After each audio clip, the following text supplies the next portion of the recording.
Leviticus chapter 14.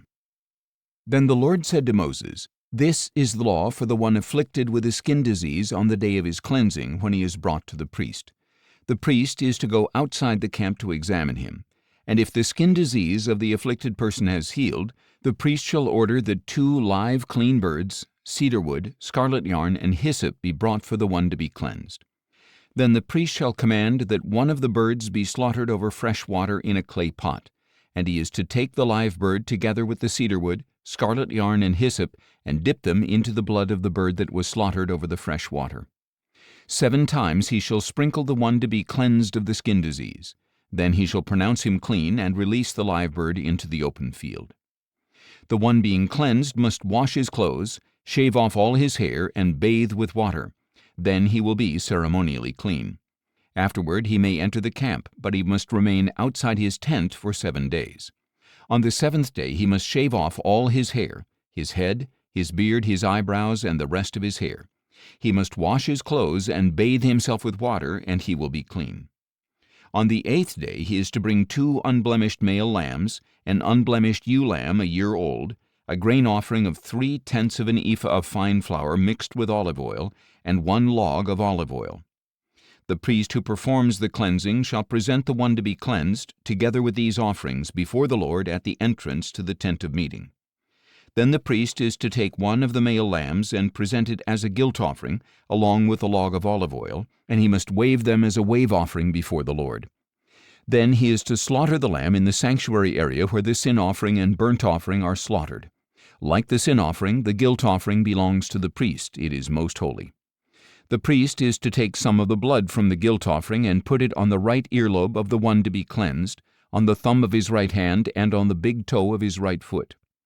Then the priest shall take some of the log of olive oil, pour it into his left palm, dip his right forefinger into the oil in his left palm, and sprinkle some of the oil with his finger 7 times before the Lord. And the priest is to put some of the oil remaining in his palm on the right earlobe of the one to be cleansed, on the thumb of his right hand, and on the big toe of his right foot, on top of the blood of the guilt offering. The rest of the oil in his palm the priest is to put on the head of the one to be cleansed, to make atonement for him before the Lord. Then the priest is to sacrifice the sin offering and make atonement for the one to be cleansed from his uncleanness.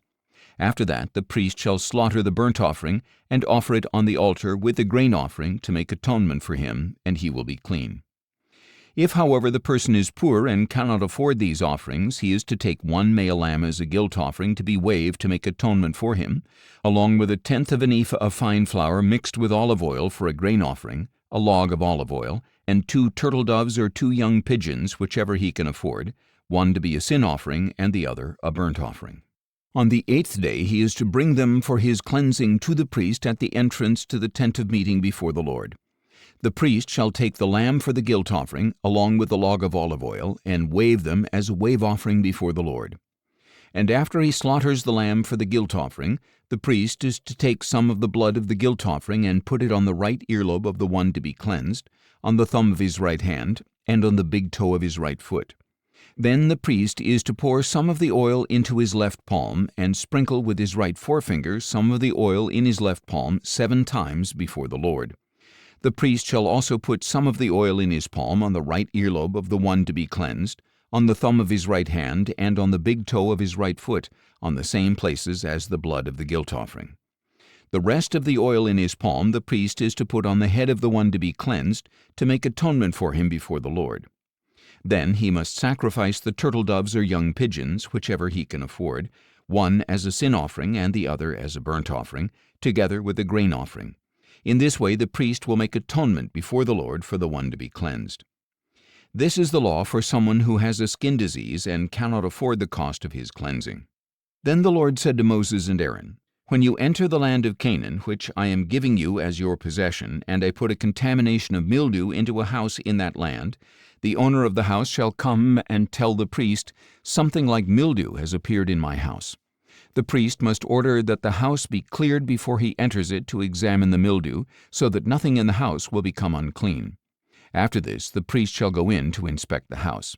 He is to examine the house, and if the mildew on the walls consists of green or red depressions that appear to be beneath the surface of the wall, The priest shall go outside the doorway of the house and close it up for 7 days. On the seventh day the priest is to return and inspect the house. If the mildew has spread on the walls, he must order that the contaminated stones be pulled out and thrown into an unclean place outside the city. And he shall have the inside of the house scraped completely, and the plaster that is scraped off dumped into an unclean place outside the city. So different stones must be obtained to replace the contaminated ones, as well as additional mortar to replaster the house.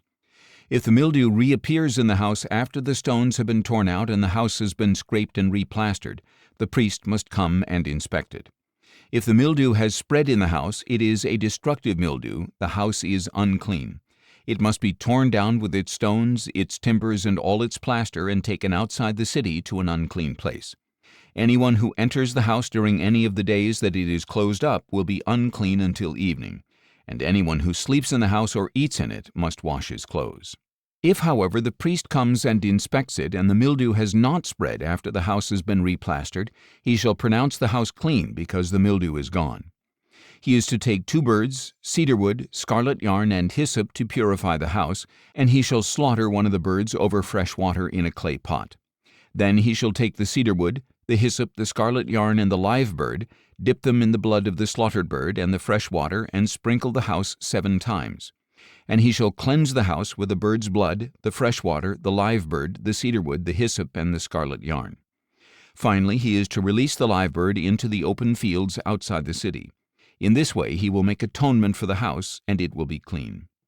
This is the law for any infectious skin disease, for a scaly outbreak, for mildew in clothing or in a house, and for a swelling, rash, or spot, to determine when something is clean or unclean. This is the law regarding skin diseases and mildew.